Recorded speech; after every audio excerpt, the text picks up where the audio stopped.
Hello student, welcome to creative class. Student, यदि आप इस चैनल पे नए हो और आपने तो चैनल को सब्सक्राइब नहीं किया तो प्लीज नीचे देखे सब्सक्राइब के बटन को क्लिक करें और बेल आइकन का बटन जरूर दबाएं ताकि जो भी वीडियो आता है उसकी नोटिफिकेशन आपके पास जल्द से पहुंच सके। तो स्टार्ट करता हूँ। जो वीडियो लेकर आया वो MA second year political science की जो बुक है आपकी वो है MED 008। बुक का नाम मीन्स भूमंडलीकरण तथा पर्यावरण। जो बुक का नाम है उसका चैप्टर जो है वो है 4 अंतरराष्ट्रीय निगम और पारदर्शी निगम विकासशील देश। तो ये जो बहुत इंपॉर्टेंट टॉपिक है, इसके ऊपर से क्वेश्चन आते हैं। इनके अंदर दो तीन टॉपिक हैं। तो पहला जो है, उत्तर के देशों में तीव्र औद्योगिकरण की प्रक्रिया से पर्यावरण को काफी नुकसान हुआ है। जो भी औद्योगिकरण होता है उससे क्या होता है, पर्यावरण को काफी नुकसान होता है और इसका हजामा जो है वो देश को एक तरीके से होता भी है। और इसका सबसे मेन है जो इसके जो पूंजीपति देश है, जो कैपिटलिज्म कंट्रीज होती हैं, इसके एक तरीके से सही तरीके से इस्तेमाल करती हैं। और नेक्स्ट में जो है नुकसान पहुंचाता है और इससे उत्तर के देश तो आर्थिक समृद्धि की ओर बढ़ गए हैं और किंतु दक्षिणी के देश जो है उनके अत्याचार से घिर कर रह गए हैं। मान लो जब कोई एक देश होता है, जब उसके पास सारी पावर होती है तो वो क्या करता है, अपने पावर के आधार पर एक तरीके कार्य करता है और जो एक तरीके से उससे कम पावर के देश होते हैं उन पर अपना वर्चस्व स्थापित करता है। तो उसी प्रकार दक्षिणी के देश जो है उनके अत्याचार से घिर कर रह गए हैं और जहां लगभग 20% जो जनसंख्या निवास करती है वहां ये विश्व के 80% ऊर्जा का खपत करते हैं। खपत मीन्स उसका इस्तेमाल करते हैं। और राज्य व बहुराष्ट्रीय निगमों का राजनीति में फंसाव है। मतलब बहुराष्ट्रीय कंपनी एक ऐसी कंपनी होती है जो विदेशों में अपना या बाहर के अलग अलग देशों में अपना वर्चस्व स्थापित करती हैं, कंपनियों को इधर नई नई कंपनियों को खोलती हैं और ये तरह रोजगार भी देती हैं, परंतु एक तरीके से बहुत फैलाव करती है। फैलाव मतलब अपनी जगहों को घेरती हैं और बहुत जगहों को घेर कर अपना पूरा कार्य जो है वो स्थापित करती हैं। ये क्या होता है, एक तरीके से अपना जो बहुराष्ट्रीय कंपनी होती है वो राज्यों पर, सरकार पर दबाव का एक तरीके से कारण बनती है, दबाव डालती हैं और एक तरीके से जो है अपना वर्चस्व स्थापित करने की कोशिश करती रहती हैं। तो इसको मल्टीनेशनल कंपनी बोलते हैं, इसको बहुराष्ट्रीय कंपनी को। और जैव विविधता, इसमें जो इम्पोर्टेंट टॉपिक है वो है जैव विविधता का संबंध समस्त जैविक जीवन से है। समस्त मतलब जो भी जीवन है भूमंडल पर, उसके समस्त जीवों से है। तो इसमें कह सकते हैं कि जो भी संसार में विश्व में मौजूद प्राणियों या वनस्पतियों की संख्या का कुल जोड़ जैव विविधता कहलाता है।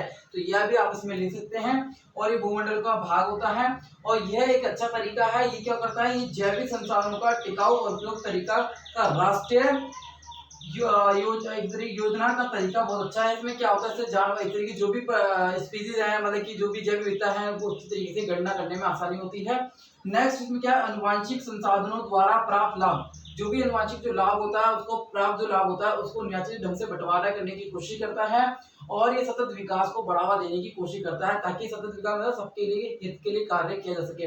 तो जैव विविधता मतलब कि हमारे विश्व में जितनी भी जैव विविधता पाई जाती है उनमें क्या क्या लाभ, मतलब क्या क्या क्वालिटी होती है और क्या क्या क्वांटिटी होती है ये देखी जाती है। नेक्स्ट में है परराष्ट्रीय की अवधारणा। वेरी इंपॉर्टेंट जो ये टॉपिक है। भूमंडलीय संस्कृति परिवेश में परराष्ट्रीय निष्ठाओं से दोषी हो जाता है। मतलब परराष्ट्रीय से क्या होता है, राज्य क्या होता है, दूषित हो जाता है। तो दोबारा बताओ, भूमंडलीय संस्कृति परिवेश जो है परराष्ट्रीय की निष्ठाओं से, परराष्ट्रीय निष्ठा जो पराराष्ट्रीय जो है प्रदेश जिसको बोलते हैं, प्रदेशी जिसको बोलते हैं, उनकी निष्ठाओं से क्या होता है, दूषित हो जाता है।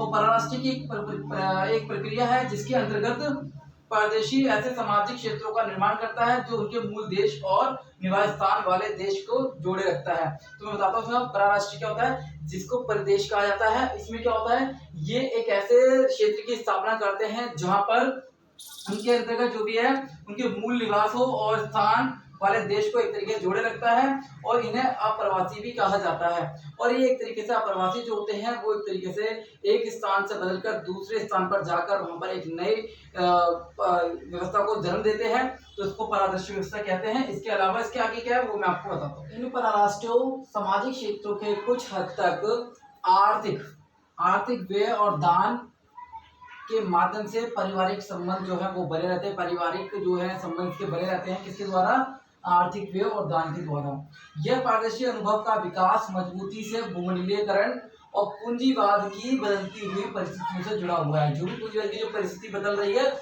उससे जुड़ा हुआ है क्या, पारदर्शी। पारदर्शी मतलब पराराष्ट्रीय की अवधारणा।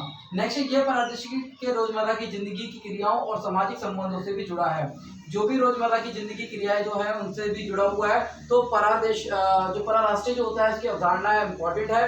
ये थोड़ा एक तरीके से डिफिकल्ट भी टॉपिक है और इसके बारे में भी कई बार क्वेश्चन पूछा गया है। और इसके बाद जो क्वेश्चन आता है वो है प्रौद्योगिकी।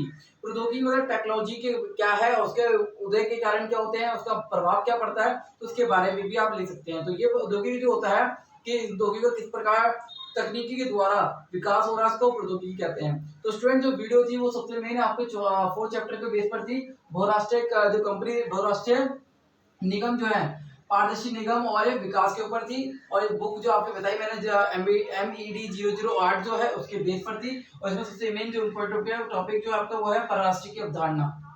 तो उम्मीद करता हूँ कि वीडियो अच्छी लगी तो लाइक और शेयर जरूर करें। धन्यवाद।